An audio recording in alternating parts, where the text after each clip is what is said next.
नमस्कार दोस्तों, आज हम देखने वाले हैं मुख्तार अंसारी की जीवन की कहानी। कहाँ से शुरू करते हैं वो अपना पहला कदम, गैंगस्टर में जाने का पहला कदम कब रखते हैं। तो बात है सन 1980 में उन्होंने पहला कदम क्राइम की दुनिया में रखी। सन 1980 में इन्होंने पहला कदम क्राइम की दुनिया में रख दिया था। उससे पहले हम चलेंगे एक बार इनकी शिक्षा की तरफ कि इनकी शिक्षा कहाँ से शुरू हुई थी। तो देखते हैं इनकी शिक्षा कहाँ से शुरू हुई थी। मुख्तार अंसारी उत्तर प्रदेश के मऊ जिले के एक विवादित लेकिन प्रभावशाली नेता और गैंगस्टर हैं। उनका जन्म राजनीति, अपराध और कानून के बीच जटिल का प्रतीक बन चुका है।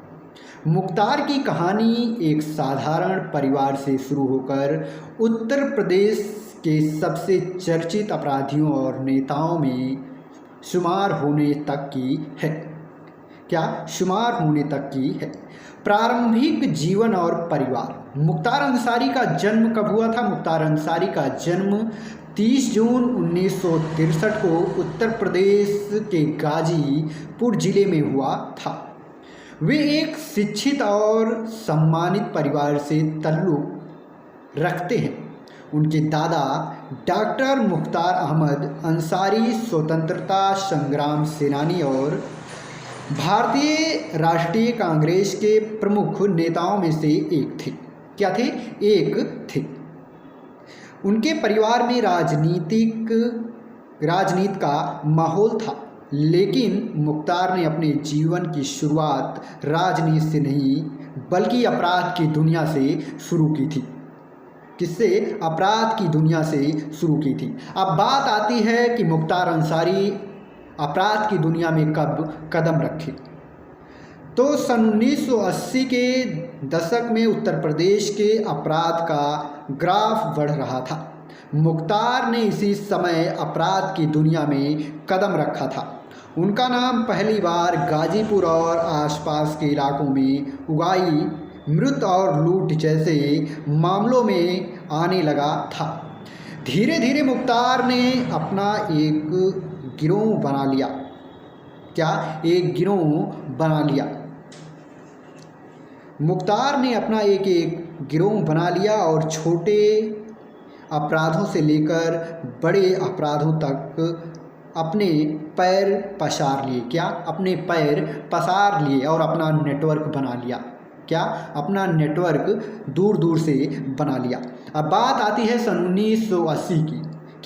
सन 1980 के दशक में मुख्तार अंसारी का नाम पूर्वांचल के बड़े गैंगस्टर में गिना जाने लगा।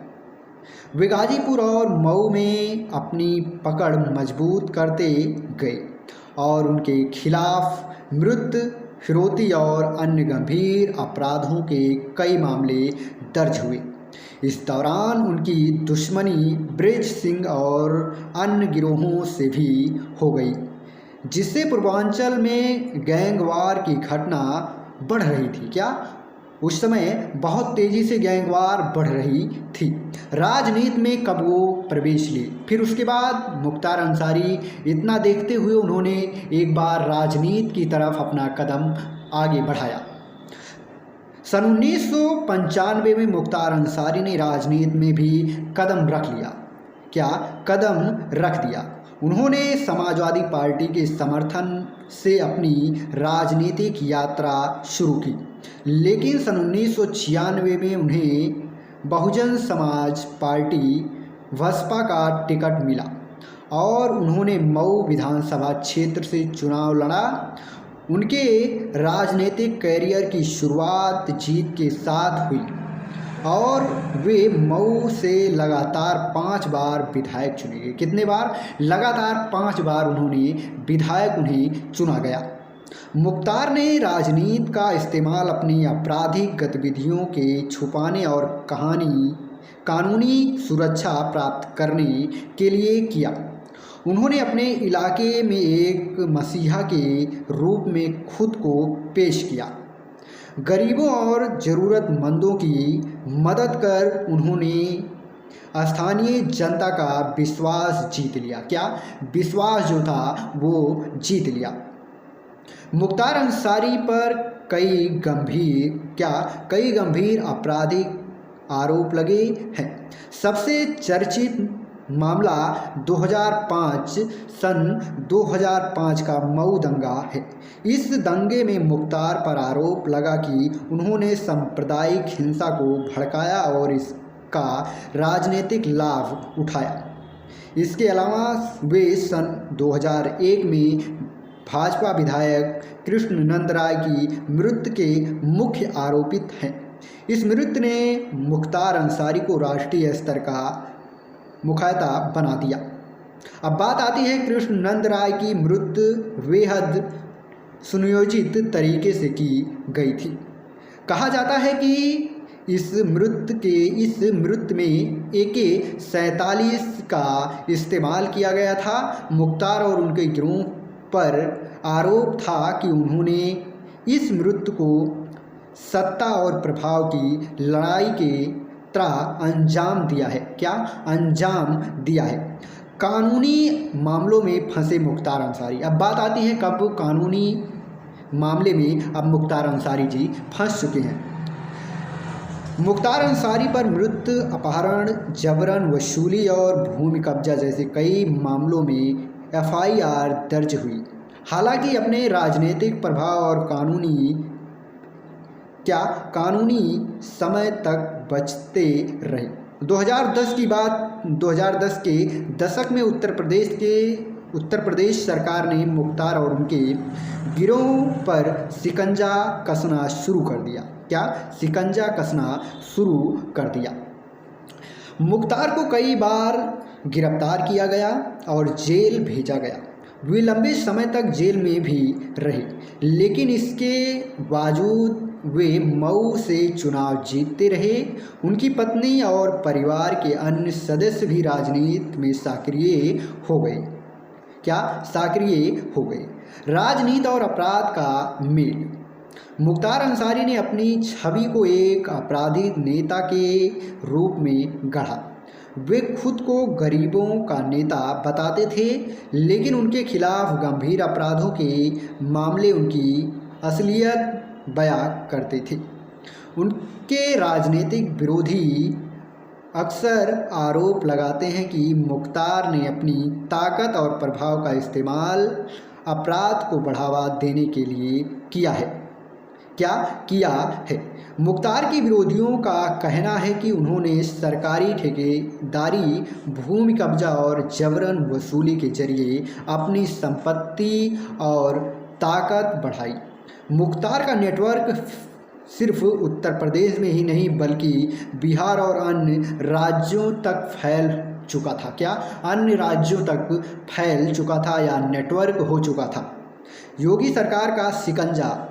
2017 की बात है। सन 2017 की बात है। उत्तर प्रदेश में योगी आदित्यनाथ के मुख्यमंत्री बनने के बाद मुख्तार अंसारी पर कार्रवाई तेज हो गई थी।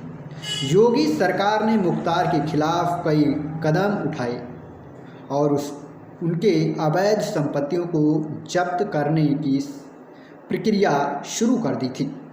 मुख्तार को बांदा जेल में शिफ्ट किया गया और उनके सहयोगियों पर भी कार्रवाई तेज की गई थी।